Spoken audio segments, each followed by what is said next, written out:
Welcome back to Birds with Words. I'm your host, Sean Fitzgerald, the author of Sinner's Pass and the newly released Alone Together series. Today, we have another phenomenal author with us. Tyler, please go ahead and introduce yourself to our audience and tell us where we can find your products. Hey, everyone.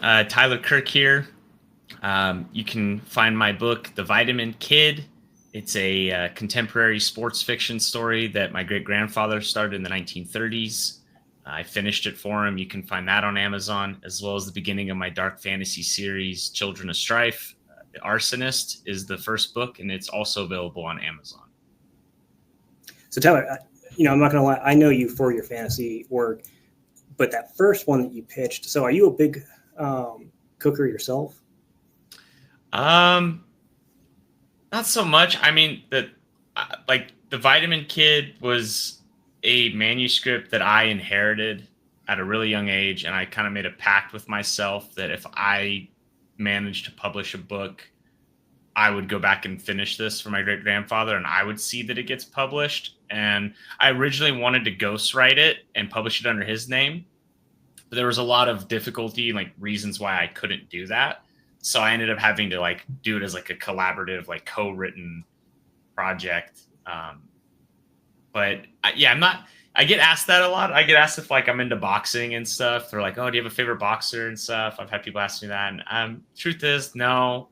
I'm actually not really that big of a sports guy. I used to love basketball when I was a kid, though. Oh, yeah.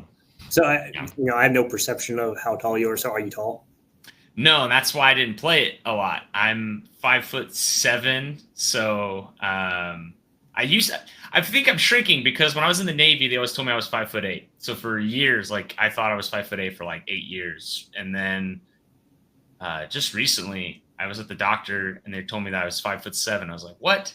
So I don't know. Maybe it was the boots I was wearing in the Navy at the time. They didn't make you take them off. Maybe that added a little bit of height. I don't know, but I'm definitely more on the Hobbit side than the LeBron James side of things. Okay, so you're a Tim Duncan guy. Yeah. I'm also not going to lie. Jumping into this, I did not know that you were a squid head. So right now we got a dog face over here, a squid head. So this is already lined up to be a terrible one. Oh, thanks.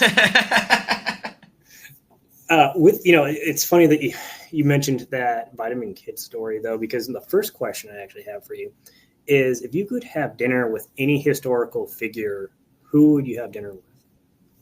Oh, any historical figure? Any historical figure. You get a full 4-course meal with them. You can talk about anything. Oh, man, there's so many to choose from poets to philosophers to musicians. Any historical figure. I feel like I'm going to get judged really hard on this one. I would really need to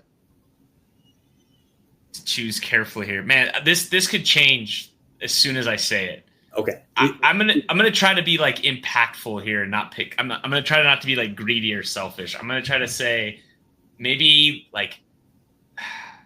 Abraham Lincoln. Okay. Just be because I feel being president during a civil war, I have so many questions because I feel like I could learn something and then come back and be like, look, guys, I talked to Abe. All right, this is not as bad as it used to be. We can get through this. I don't know if that kind of leans into political people, but that's a historical figure I would pick. I think Mozart would be another cool one. Yeah. God, there's too many. I would need to have one for every meal for a week straight, I think. That's fair. So you chose Lincoln. I got to ask, because I don't know how much you like history. Have you ever looked into Lincoln's history as a senator? Not thoroughly, but I know there's so much there. That's why I would want to talk with him. Yeah. I've skimmed through that a little bit, but that is not something that I've delved deeply into where I would speak very confidently on. I was really into the Civil War stuff for a bit when I was took a U.S. history class, but I, like many other people, kind of got more attracted to World War II. And as well as the Revolution. I thought those, because I felt like those were such cultural resets in a way, whereas the Civil War, the thing that kind of intrigued me the most was the aftermath, the Reconstruction, because I'm very fascinated by the cultural reset stuff more than like the actual conflict. A lot of people are like, oh, I want to look at World War II because I want to look at these battles, people jumping out of planes, parachuting into France and stuff. But I was always more interested in like how this affected things after, like the aftermath was always more fascinating to me. Okay, so I was going to ask you, there's always that stereotype, like as a guy, you get grouped into one group of historical time periods. But since you said that you were more interested in World War II, do you find the Reconstruction after the Civil War more interesting, or do you find the build up to the Cold War more interesting? I think, well, it's a good question. I think the Reconstruction after the Civil War is more interesting, and it's because of I'm gonna man, I'm trying to remember the name of the person that said it, but they were walking around the South. I know how the story goes from my class, but I'm trying to remember the person. I'll remember it later, and I know it's going to drive me crazy, but maybe that part's not significant to people that are listening. But there was a guy of importance. He was walking around with some politicians, and like I think Ulysses Grant was there. They were walking around some part in the South. I want to say it might have been Charleston, and it just looked really grim, right? Like this is like right after Lincoln's been assassinated and stuff. And they're just like, and he said, well, at least we've got ruins now. And that always was like very jarring to me and stuck out as like a historical quote in U.S. history is like, now we have ruins as this sort of like, he's not wrong, but it's just, and it's kind of humorous, but it's also kind of like an astute observation of like, well, yeah, I guess we do now, right? Because when you go to Europe, which I'll be honest, I haven't gone yet, but from what I've seen, when you go to Europe, there's a lot of ruins. There's a lot of like castles and old buildings, and you can go see things that were destroyed in like wars and rebuilt. And we didn't really have that until the Reconstruction period, right? Now, if you go to the South, you can see all this stuff. So I think that's more interesting than the build up to the Cold War, just simply because of that quote. Yeah, I'm not super into the Civil War. I was also more of a World War II guy. But that being said, being in the South, I think it's interesting that Black Eyed Peas are such a staple here in the South. And a lot of people think that it's like, oh, well, that's just what they had at the end of the Civil War. And it was good for, surviving on harsh times. And it wasn't that at all. What it was is when Sherman came through and just started burning things down, they didn't know that Black Eyed Peas were a crop. They thought they were weeds, so they didn't burn them. So that's all they had left. It just happened to be Black Eyed Peas that were left. Yep. I've heard that. I had some family that lived down in South Carolina for a long time, and because of that, it intrigued me when I was reading about the South, like the Civil War. I was more intrigued in the agriculture, and because it kind of gave me an idea of like what it's like down there. Because I never got to go visit them. It's on my bucket list. I really want to go visit Charleston and Atlanta and stuff someday. I think it'd be really cool. Just be prepared for the traffic in Atlanta. So that's all I can say. Well, I mean, I've spent most of my time on the West Coast and a bit of my time on the East Coast, so I'll be prepared. I would be surprised just because of population density that at least you're told on like maps and in the world and stuff, like Seattle and Los Angeles traffic is freaking crazy, man. Yeah. Portland too. Portland's pretty bad too. Yeah, in Atlanta, my issue wasn't so much the population. It was that once you actually are in the city of Atlanta, there's so many one-way roads that if you're and I had GPS, so I was fortunate, but it wasn't warning me beforehand. I was like, why is it taking me all the way around this block? And it's because everything's a one-way all the way around it. That's how it is here in Spokane, where I live here in Washington. Lots of one-ways, and I was not used to it all when I moved here a decade ago. I was like, I'm not going to lie. One of the first trips into the city I took when I moved here, I turned incorrectly on a one-way and into coming traffic and was like, oh shit. Had to turn and park. It was very scary. I felt so stupid. People were honking at me. I'm like, I'm new. I'm sorry. So I don't know anything about that town. Is it a very large town? It's the second largest city here in Washington State. But, I tell people that, they think it's going to be really grand, and then they get here and they're like, it's not that big. Well, yeah, Washington's not as big of a populated state as people would think. It's pretty rural for the most part outside of Seattle. And even Seattle wasn't that big of a deal until big tech kind of came in and put it on the map. And you had all these things blow up like Starbucks and Red Robin and Amazon, right? So, yeah, I'd say it's a good sized city, town, whatever you want to call it. It's a big city, but it's got like a small town vibe to it. It's a very cool place. It's interesting because it's so far east that we border Idaho, and we're also really close to Canada. So it's this very interesting little area of Washington. It's not anything like people think it's going to be when they come to visit for the first time. Yeah, I can kind of relate to that. So I grew up in Carson City, which is a tiny town in Nevada. And Lake Tahoe is what everybody talks about, but everybody talks about it being in California. And Lake Tahoe is actually cut in half. So half of it's on Nevada, half of it's in California. It always drove me nuts when people were like, "Oh yeah, it's California." Like, no, it's no. My father lives in Lake Tahoe, and unfortunately, he's on the California side. He always wants to move to the Nevada side, but he always tells people that the Nevada side is so much harder to get into, though. No, everybody wants to live on the Nevada side of Lake Tahoe because it's the prettier side of Lake Tahoe. California's side is where a lot of the tourism and shit is. Yeah, absolutely. A lot of traffic and people coming up from LA to go skiing and stuff. Nevada is feels more like an actual place to go and live or retire to or something. So yeah, if you're a movie buff, the Godfather house is there, so you gotta make a stop over there. Yeah. So you're in a relatively large area, at least for Washington. So that goes into my next question. Then, the zombies are coming. Are you surviving? So I actually was just talking with somebody yesterday about this because I went and saw 28 Years Later. Oof. And it was great. It was a good movie. I'm excited for the sequel in January. Am I surviving as an individual? I hope so. I mean, I do think I used to say no, but after watching 28 Years Later, there's a bit of rekindled hope for me because the movie is isolation is a big thing in this movie, but there's also a lot of rural wilderness survival type of apocalyptic. It kind of gave me vibes without spoiling anything. It kind of gave me The Road meets I Am Legend or something. I guess would be a good way to describe it. I don't know if that's doing it justice, but anyways, yeah, I think I might have a good chance, maybe, right? I'm not gonna be guns blazing. I'm just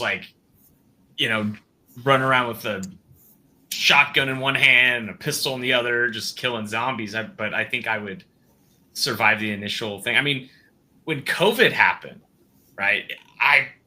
I didn't even know that it happened, and I didn't get sick or anything. I mean, I did pretty well then. Right? I feel like that's a good entry level tutorial.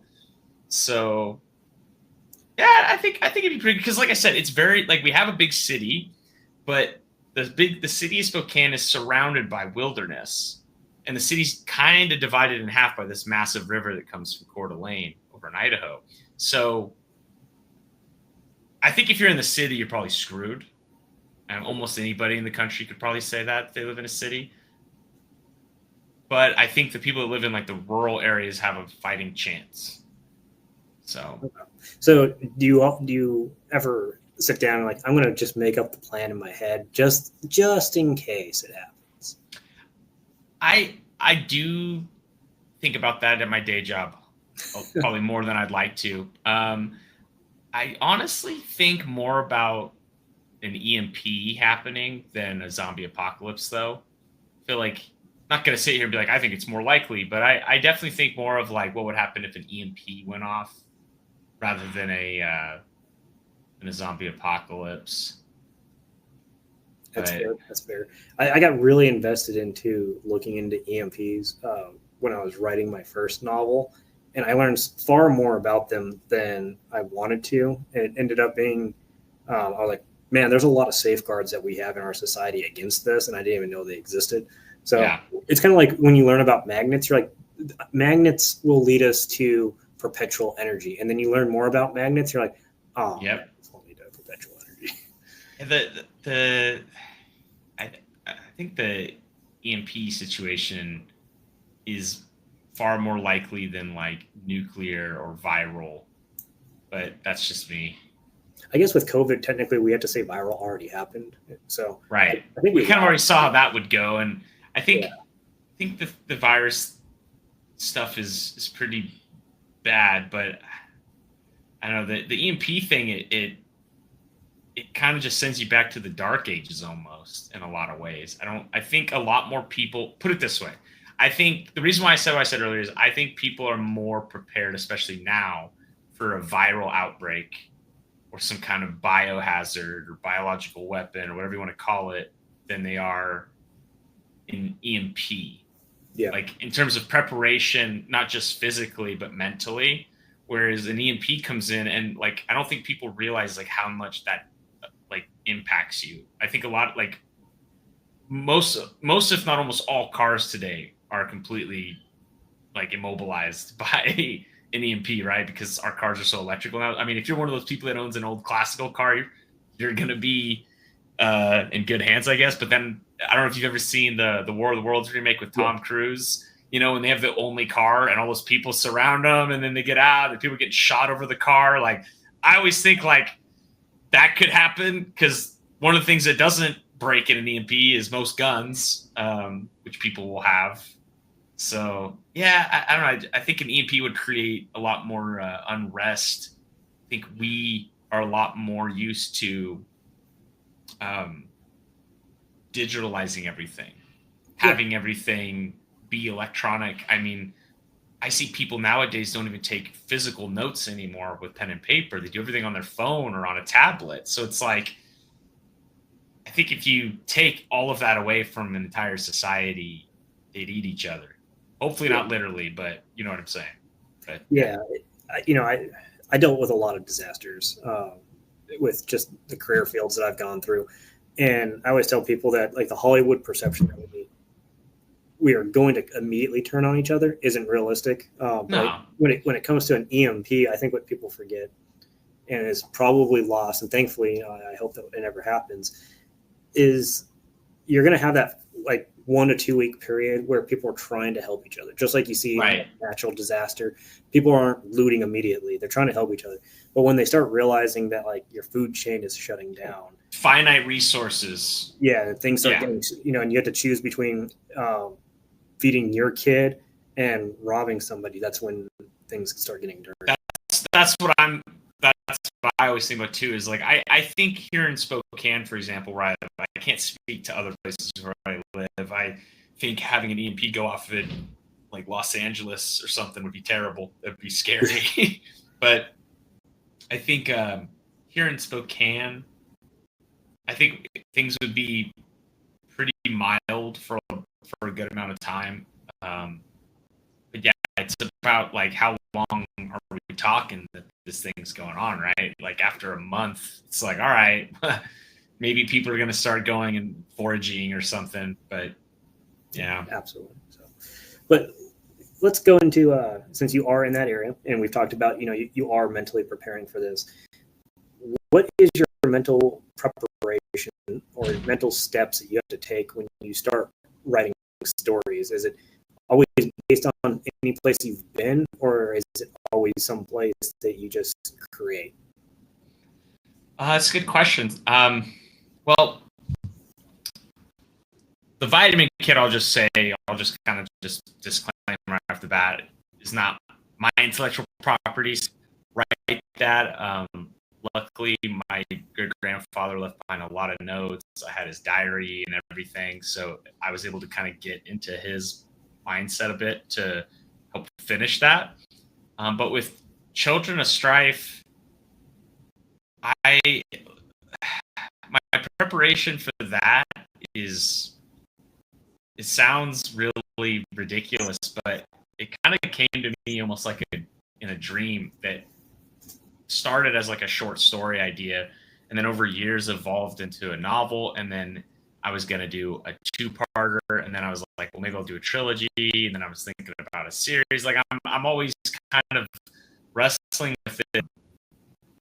When I prepared to write Children of Strife, the Arsonist, I was an undergrad, and a lot of the preparation that I did preparing for that one is different than how I approached the current one that I'm working on that's gonna hopefully come out soon, the sequel. But when I was approaching the Arsonist, it was a lot of reading, a lot of arts, just a lot of music, and a lot of other books I was reading at the time, and just asking a lot of questions. Really, that's what the book is to me. Is it's asking a lot of questions, because at the time I had a lot of questions. Because again, the idea came to me in 2015, so 10 years ago, and it just continued to reappear in my life after that point. And while I was in college, I was obviously reading a lot, and I just was developing all these questions, and this character and these other characters that the Arsonist encounters, like Lila and Thaniel, they kept coming to me, and I just basically was like, I need to just write this thing and ask the questions in the text, I guess, through the narrative. And now with the sequel, it's a lot different for me. I'm a lot older. There's no real need for introduction with this narrative anymore. Like, I don't have to spend as much time introducing characters or explaining who they are. And so preparing for this one was just a lot more like, okay, so the first one, I was asking a lot of questions, and I felt like by the end of it all, I had a bit of a resolution with it. As in, like, I felt like I kind of got the answers I was looking for as I wrote it. All done. You're done at least drafting it. You're like, oh, okay. It's almost like painting blindfolded. You're just kind of going in there and then you take off the blindfold. You're like, oh, I was painting a tree. That's cool. And I know that might sound crazy. Like, there's people that probably think this is like ridiculous, and I'm maybe being, not honest, but that's really how it felt. And so now with this next book, the new Children of Strife book, it feels a lot more like, all right, we have the answers now. Where do we go with that? What do we do now? Or sort of that question now makes me wonder about this, right? There was a lot of people have read The Arsonist recently that are indie authors, and they've left some reviews and feedback, and a lot of people have told me that they've identified this sort of like found family theme in the story. And I thought that was really cool. And that kind of definitely made me think a little bit more as I was editing. Maybe there is a lot of questions about family in this, right? So, I don't know. I know it's like a super long-winded, convoluted answer, but it's pretty much just asking questions, curiosity. I'm a very curious person. That's why I ask a lot of questions on X. I'm not like an engagement farmer. I'm just a very curious person. I like to learn things. I like to figure things out. Yeah, absolutely. So when you are writing, do you ever use your actual memories from experiences that you've had to create either whole stories or scenes and stories? Yeah, I use a ton of life experience when writing The Arsonist, actually. I mean, there's definitely little Easter eggs here and there. One is definitely Navy related. There's an Easter egg in the book for sure. I call it an Easter egg because that's what people call it. Definitely something in the book that if you've served in the Navy, you'll definitely catch onto it right away, and you'd be like, "Oh, I know what that means," or "I know where that's going." Yeah, definitely. I mean, I think we all do, right? I mean, it's how could I ask questions in the book experience? They say, right, when we're writing these books and we're telling these stories, and So yeah, I would say I definitely incorporate a lot of my own personal experiences into it for sure. Yeah, and I think a lot of people, if you're not crafting a story and creating art, people like fictional setting, right? But like Yeah, I do that with of course. dialogue, and I feel like that the reason why I do it with dialogue is because it just sounds the way that I know people talk. So it's impossible Same. not to do that, right? Yeah, and that's something. Yeah, I'm completely with you on the dialogue, and that's something that I probably lean into the most with personal experience. Is I've had conversations with people that went exactly like this, and I'm going to put it in this book in its own sort of way, and people are going to read this, and they're either it's like, I swear to you, I've had conversations with people like this. I tried to make it as believable as I could in my way, but yeah, I think that we all, not necessarily allegorically or metaphorically, I think some people will just straight up put just a completely honest life experience in their story, and some people will do it a little bit more with symbolism and stuff. I think we're all guilty of that as just writers, not just indie authors, just writers in general. I mean, like I was telling you earlier, I saw this movie 28 years later, right? And the writer of the movie is Alex Garland. And I mean, this guy was writing the screenplay for this movie during not just COVID, but Brexit. And he's an English writer from that country, from England, and he's writing a post-apocalyptic, like zombie horror English movie that takes place in the UK, right? In the Scottish Highlands and stuff. So I guarantee you, if he was here, he'd be like, oh yeah, like not that I intended to do it, but a ton of my life experiences during COVID and Brexit were totally put into this movie in some way with, they were used as inspirations of some kind. Absolutely. No, I've had the same conversation with my wife because she's my first reader in anything that I write. And she's asked me the same thing, in particular about Alone Together, if there are true stories in there. I'm like, yes, there are. I mean, I've changed quite a bit. So, if the person who actually experienced it reads it, it's not like they're reliving their experience, but they know where that inspiration came from. So I think it adds validity to the emotions that you paint as a writer. Yeah, exactly. Yeah. This not to sound pretentious, but honestly, this question makes me think of something that I've always believed in, or at least have believed in for a while now. I don't really believe in nonfiction and fiction. Like I think that everything is in a way a form of nonfiction. It's just disguised better, or it's more performative than it's not as honest. Like you look at something fantastical as Lord of the Rings, right? And I know, as a big Tolkien fan, I know how much he hated allegories, and he didn't like people trying to say like, oh, like Frodo's wound is a metaphor for PTSD, or the Eagles are supposed to be the Americans coming in. He hated stuff like that. But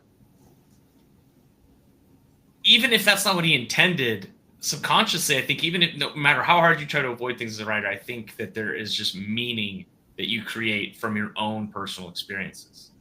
And when you do that, whether you're writing a movie, not a movie, or a movie about vampires or gangsters in Chicago or whatever have you, I think that it's all a bit of nonfiction, right? Like the arsonist, this character is completely fictional, but there is definitely something real and grounded about this character.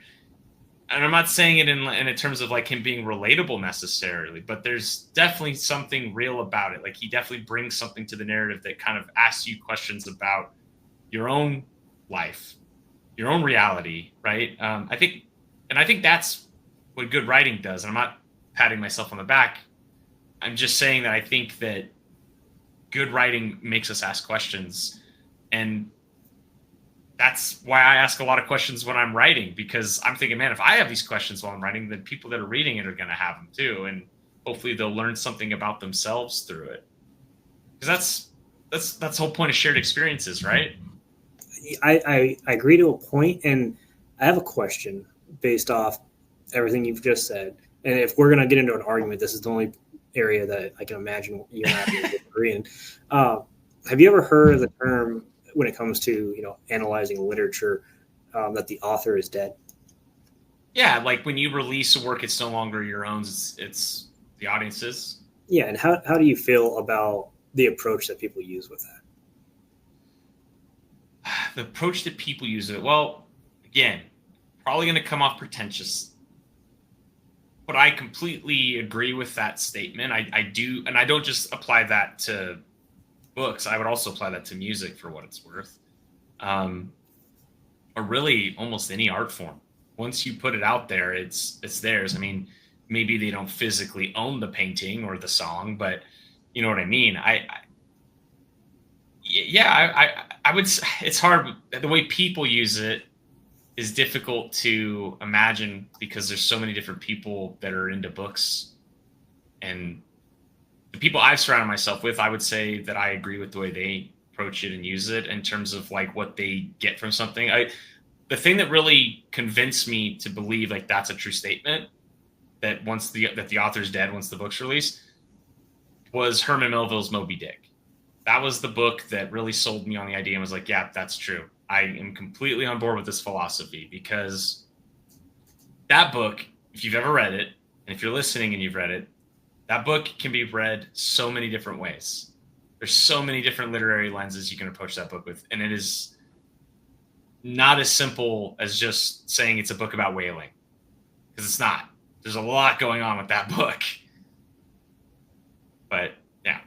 Okay. So I have a separate podcast that's coming out that talks about this because I absolutely hate when people use it. I'm going to caveat this by saying that my experience is usually when people use that phrase is they're trying to shut down somebody else's argument about what a piece is.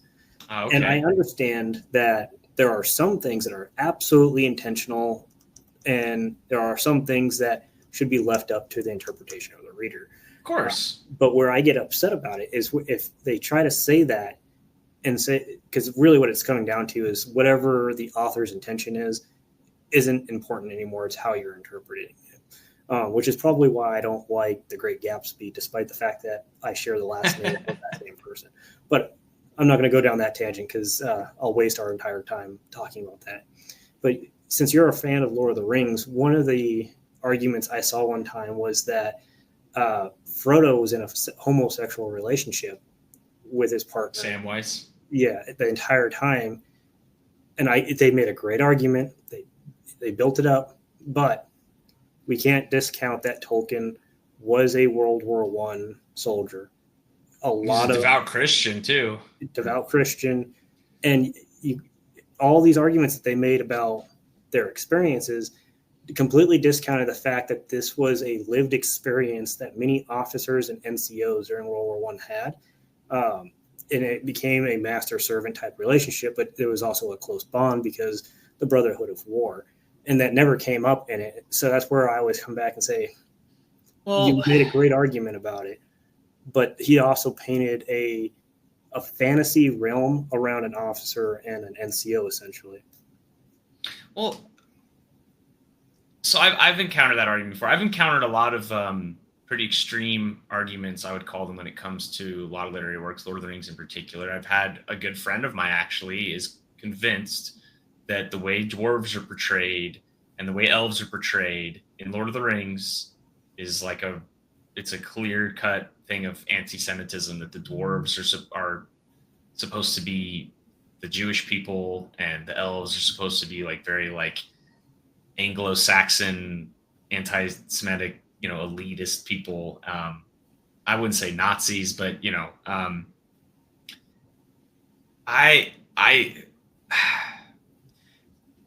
so I guess for me, when I think of, okay, I released Children of Strife, the Arsonist, I'm dead.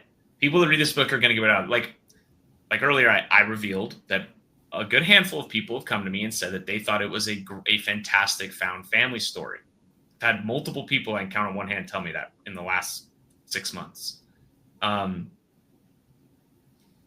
I don't want to take that from them, but because I don't think it's a bad reading of the story. But it was never like my intention to write a feel-good story about finding family in the bleakest of times, right? So, but I released it. It's their thing. It's their experience. To me, I would compare it to music, right? Like, especially I think back to like when you're a teenager and there's a song that you're like, this is my song. Like this song this song is how I feel about my parents' divorce, or this song is how I feel about that girl at school, or this song is how I feel when I'm depressed. Like this is my song, right? Well, it's not really. That band wrote that song about this other girl, or they wrote this song about their parents' divorce, or not even divorce. You just got that. It's actually about a breakup, right? Like I think that when you write something, whether you're intending it to be nonfiction or fiction, I would go back to my original statement and preface it with, I do think that it's all truth to an extent. Some is just more performative, right? That there is not really a fiction or nonfiction section or box. It's just like, this is an essay and this is like a really metaphorical thing. Like a good example would be like using a dragon as a symbolism for like addiction and overcoming that addiction, right? Like Stan did that with his writing. If you're familiar with his work, Stan Parrott, he's a great guy. But when that book is read by people, that dragon could be getting over being unemployed or getting over like losing weight or something, right? Like he told his truth, or you tell your truth as a writer. You put yourself out like, I'm telling you my truth here, and I'm asking questions here, and I'm telling you I'm putting personal experiences into this, creating this weird Frankenstein concoction. And then when you, the reader, take ownership of it and the author is in quotes dead, I think that you in essence connect with it through your experience, because that's what we do. It's a very human thing to connect with experiences, right? Like I've never toured Afghanistan. I am not an Army vet. I'm not a Marine. I have friends that did.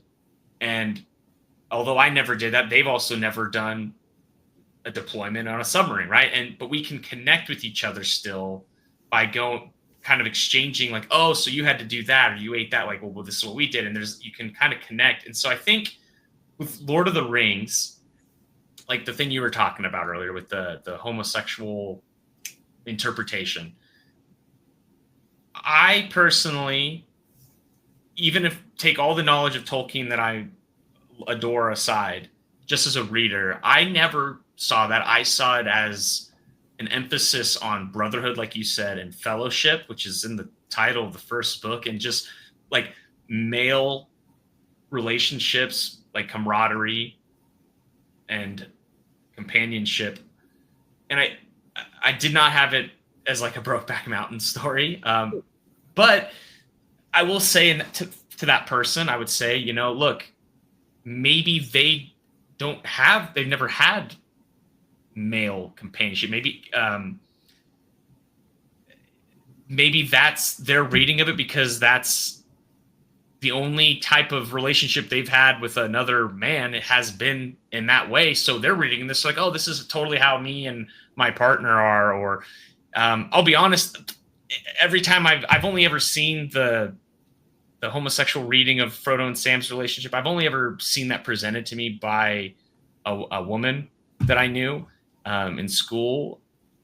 And I'm not saying that anyone listening, that's not supposed to be like, I'm not saying that like chauvinistically. I'm just saying that to her, she sees two guys being really close. Maybe she didn't grow up with brothers. Like I didn't know her personally. She was just a colleague, if you will. Maybe she didn't have brothers. Maybe like her idea of a male companion would be more like a mate, right? So she sees two guys being really close and taking good care of each other, and it's like, oh, they must be gay because all my guy friends are gay. Or so I guess she's trying to relate to it. She's trying to connect to it with her experiences or something. Are you following me? Have I confounded you? Or yeah, I just didn't want to interrupt you. Oh, okay. I know I'm talking a lot, and I guess all I'm trying to say is like how I would process this is just people are going to connect with something, and it doesn't necessarily mean that's what the writer intended or that was the writer's experience. So I would still say, even with things like that. I've had people say Batman's a fascist, that the whole story of Batman is pro-fascism. There's a lot of interpretations. I've had people tell me that Moby Dick's about promoting white supremacy. The obsession, because of the obsession with whiteness in the text, right? Again, not everybody's going to pick up on it. That's the beauty of the discord that you find in literary analysis. But I think I've found in my personal experience, for me, I can only speak for Tyler, I've found that my interpretations of things that I've read tends to come from me trying to make sense of it through my own personal understanding, my own personal experiences. So, yeah, and I don't want anybody to ever take what I say as like your interpretation is wrong, which is not what I'm ever trying to get at. It's usually, and a lot of this is academic, which probably drives me nuts about it, is that there are people who say it means X, or it means no, and that's I disagree with that too. I think that's to sit here and say like, oh, Aragorn's a metaphor for Jesus. That's exactly what he is. Yeah. You can make a really good argument for it, but we can't say that definitively for sure, right? Because it's not our story. It's not our truth. So that kind of goes back to what you're kind of maybe saying of like, well, the author's not dead because this is their story. But I think that if you're actually going to look at a story, you can get whatever, just like you said with music, you can associate emotionally whatever you want out of it. That doesn't necessarily mean that you're right, is where I usually go with that. And my other one, and it's tied very close to this, is do you think the curtains are blue, or do you think that there's more to curtains? Or have you not heard that question? I can explain if you don't know what I'm talking about. I've heard it, but I would like you to explain it to me a little bit, just because I've only heard it in internet spaces. I've never actually had someone like speak it to me. Oh, yeah.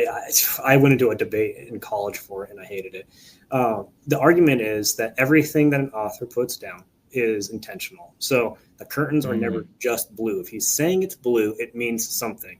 So, blue is associated with a lot of emotions. And you and I are in the United States, so generally a morose feeling, something of that nature. Sure. So that's so bizarre because, like, I can honestly say going into the academic field and, college, we never talked about that. And I think it's just because, I don't know. I don't know how I feel about that. It's a tough question because I would have to say no. I don't think that's always the case, but I do think it does happen a lot. I do think a lot of authors do that, but I don't think that it's always like that. And I think if you get hung up on that, that'll really make reading unenjoyable because you'll be overthinking everything. You'll be like, oh, well, why was the rug red in the Golden Palace? Is that a symbolism for blood? Oh, is it gold? Is it supposed to be a like representation of the blood of Christ in a chalice? Is this like a homage to King Arthur and the Knights of the Round Table? And you're just gonna like overload and short fuse and explode. Like I couldn't read like that. That's awful. I think, and tell me if you disagree with this. A lot of my interpretations of those type of arguments have changed since I've written my own work. That one in particular, because we were forced to look for things like that. But I had an experience with one of my most recent manuscripts where my editor came back and just asked, "Hey, I need you to put more details in this scene." And the scene was just like a character was looking, and I explained what he was saying, and he saw a car, and I didn't really go into that. So she's like, "Yeah, just for example, this sentence, add more details to it." So I made it a blue car, and she's like, "Okay, more details." And I was like, "Okay, a blue Corolla." Went on, we did our transition. And then it made me think like, man, somebody's going to look back and look at that and be like, oh, the character's morose and sad. And I'm like, no, I chose really likes Corollas. Yeah. I was like, I chose it because my editor said, yeah, we need a little bit more details to paint the scene vividly. And that's what I chose. And I chose blue because that's the color. You know what that reminds me of? That reminds me of the people that look at like a lot of songs and they're like, oh, this song's totally about drugs. No, it's not. Like, yes, there are a lot of songs that are references to drugs. This one is not one of those. Not every song that has some kind of ambiguous metaphor in it is about drugs. right? Yeah. That's what I would say. Is I would disagree with that one. I don't think that the curtain's always blue for a reason or whatever. I would disagree with that. Even though it does happen a lot, so like even though I disagree with it, I can understand how someone could arrive at that conclusion. Yeah, I don't agree with it though. You might get a bunch of like angry comments from this afterwards, but don't worry, it'll be so far down the road you won't know what they're talking about. Well, and like and the whole like when you release a work, the author's dead thing. For me, I guess it just sort of is more of like I don't think of it as like someone taking ownership of my work. I see it more of like this is my gift this is my contribution to humanity, right? So like read it, and if whatever you take from it, like that's yours, right? Right. It's kind of like I brought this cornucopia, like fruit basket thing, and you reached in and you pulled out a thing of grapes. Like, there you go. Those are your grapes, right? Like that's kind of what I mean by it. I don't interpret it as like, well, whatever your reading is of this book, that's what it's about. Because that's just some kind of like, I don't know, like narcissism or something to think like you know what the book is about more than anyone else on the whole planet, right? Yeah. My favorite is the reading of the Raven, and people talk like how that that was such an intentional thing, but it was originally supposed to be a toucan. Yeah, it was originally supposed to be a toucan. Yeah, and it's like, well, that kind of that doesn't look good that you didn't mention this in your argument. Yeah. We are getting short on time, so I would like to go into the rapid fire. This is just I have a set of 4 questions, and I'm going to ask you. You can answer. If you'd like to give a justification on why you chose one or the other, it's completely up to you. So are you ready? I'm ready. All right. Metal music or rap?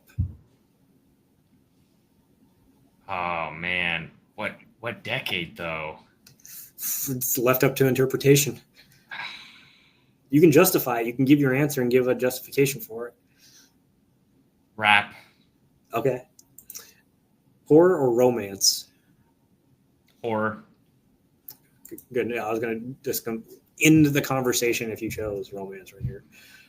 Sci-fi or fantasy? Fantasy. Ooh, okay. I don't know. I only because I'll come back to that one. Okay. Hey, you can justify it right now if you want. I mean, everybody's going to be sitting here. I'm going to get hate mail because I think that I chose rap over metal. I like them both. I like all genres of music. I chose rap over metal because I think rap's been more consistent over the years. Okay. Versus metal. And I chose fantasy over science fiction because I think it's contributed more to Western civilization. I think science fiction is good in the dystopian side of things, but I think that when we look at like Star Trek and Star Wars and things, it's a little wishful thinking. I think fantasy has contributed more like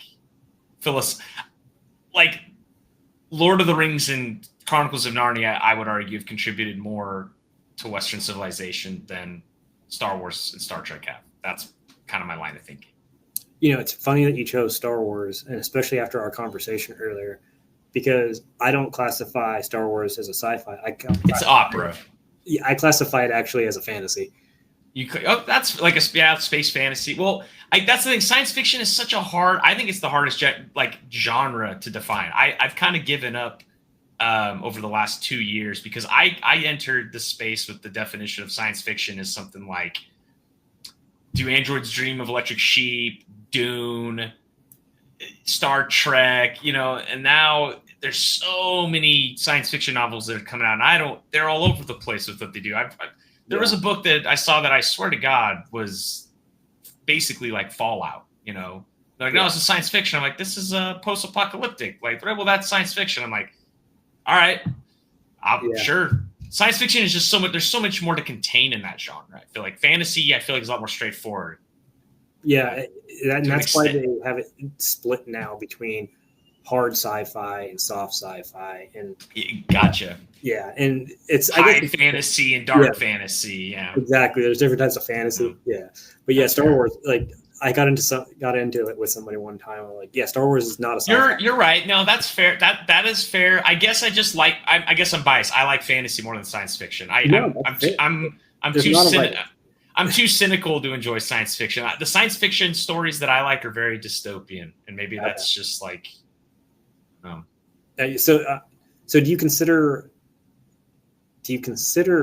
Blade Runner a dystopian setting? Yes. Okay, that's fair. I can see how I see it as I would consider 1984 as science fiction even, but I would see Blade Runner as more of like in the same genre, to be honest, just a little bit more developed on like the futuristic side of things more than like a post World War II side of things. Yeah, absolutely. I get it. I just, because I heard that before, but my impression of Blade Runner was always that you're getting it from it's a, a sci-fi noir. So It is very noir. Yeah. yeah, it's basically just a noir detective story set in the future. 100%. But noir doesn't really have a genre anymore. It Like, doesn't. Yeah. Now so it's kind of like yeah. you kind of have to noir kind of has to fall into like what it is, right? There's a lot of books that I thought were noir stories like Red Harvest and stuff that are just now called contemporary fiction. Yeah, or they somehow group them under thriller because there's some mystery. Yes, thriller. You want to talk about a complicated genre? Thrillers. Yeah. Oh my goodness. Somebody told me that A Full to Extinction wasn't horror or sci-fi; it was a thriller. I was like, well, I guess that's not wrong. Yeah, but I'm not going to split hairs on which genre it's supposed to be. Like I said, I would go with fantasy in that one just because I think I lean more. I mean, I've written dark fantasy. It's more my realm. It's not that I don't like science fiction. It's just fantasy's closer to home for me. No, I understand it. I'm trying to get out of my shell by working on a fantasy story, but I keep putting it on the back burner. So I feel you on that. So last rapid fire question before we get into a little bit about you. Ireland or Japan? Ireland. Okay. Fair. I think they're both really cool, but if I had to pick one to go to, I'd go to Ireland, and that's mainly because I know my wife would like the food there more. She doesn't like fish. Because I'm assuming I'm going there and I'm taking her with me, right? Like, yeah. Or are we just talking about the flags? Japan's got a cooler flag. Well, who has the cooler flag? I don't know. Japan's got a cooler flag for sure. It's just so simple. It's minimalist. Yeah, red dot, white background. Yeah, it's like, dang, you got the copyright on that. Radical. Yeah, my big thing about when traveling, I would love to go to Japan, but I know this is just a me thing. I feel like I have to know some of your language to go to your country. Otherwise, I feel like I'm really rude. That's another thing. Japan is an Eastern country. It's a lot different culture and type of language. Ireland's is in Western Europe, so it's a lot more approachable. Yeah. I do think Japan's fascinating, though. I've got family members that have gone there, and they've been like, oh, it's kick-ass. I've heard nothing but positive things about both, which is why I had to put it on as this question. So that would have been cool. Yeah. So we are right up against the hour. So just before we get into all your things, what's next for you? The next thing coming out is a Children of Strife sequel, book 2 in my series. Hopefully it'll be out by the time people hear this. It's currently being prepared to go to beta readers. Perfect. Do we have a title for it? You don't want to share that yet? I want to share it yet. I have the title done. I just haven't announced it yet. And people will know. They'll know when it. Here's the thing. I could tell you the title, but it would just confuse people that listen. Because I'm going to be honest. It's completely my alpha readers. I had a handful of them. Okay, like 4 people. They thought the title was good, but having come from the arsonist, it's a bit jarring. Okay. Like, not what you would think. You would think the next book would be like Children of Strife, the Guardian or something, right? And this is more of like The Gardener. You're like, wait, what? That's not what it's called, by the way. I'm just saying it's like jarring in that. No, you heard it here first, guys. It's The Gardener. Got it. Children of Strife, The Gardener. It's about Samwise Gamgee. Gotcha. Well, Tyler, it's been great. Just before we get out of here, go ahead and tell us, once again, who you are, where we can find you, and what social medias can people find you on. Yeah, so again, I'm Tyler Kirk, live in Spokane, Washington. I'm just a laid-back guy that enjoys telling stories and reading them. I've got 2 books out right now, The Vitamin Kid and Children of Strife, the Arsonist. Got my new Children of Strife book coming out, which is apparently about the gardener. And you can find all of those things on Amazon. I'm pretty active on X, or formerly known as Twitter, for those of you that don't know X, and Instagram. I'm pretty active on both, mostly X though, and Discord if you're part of the Fellowship of the Indie Author community. So yeah, that's where you can find me. Perfect. Well, Tyler, thank you so much for your time. Thank you for arguing with me over literature, and for all of you out there. Anytime, man. I hope to have you back. We can argue again. I love that. I'm Sean. This is Birds with Words. Until next time, stay frosty.